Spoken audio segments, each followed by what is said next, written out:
I mi smo te razlike poštovali. Tu je ono što je veoma značajno, da u onoj staroj našoj Jugoslaviji da su pojedini timovi, nisu svi timovi isto igrali kao u Italiji slično ili kao u drugim zemljama. Ne, naprotiv, Zadar je imao svoj način igre, Jugoplastika imala svoj način igre. A tu recimo Lečić koji je otišao, završio u Beogradu trenersku školu i vratio se u Makedoniju, on je pronašao jedan način igre koji je baš odgovarao karakteru Makedonaca. I to je bio specifičan način igranja. I mi smo već tada došli do zaključka da se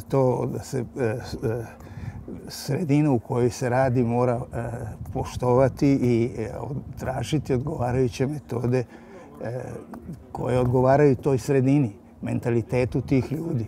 Pa današnju igru mi stariji košarkaši ne volimo mnogo. Nema prevare, naš mentalitet ovde na ovom prostoru je bila prevara. Veoma značajna prevara, da prevariš protivnika, da ga... Tu su se služile razne finte, promene pravca napada i tako dalje. Evo recimo, kad spomenu Jugoplastiku, Kukoč je bio levak i on je po svojoj prirodi menjao pravac napada, iznadničivao protivnik i to je mnogo doprinelo da Jugoplastika pobeđuje. Mi smo bili takvog mentaliteta da smo tu prevaru doveli do savršenstva. Sada ne vidim da ima prevare.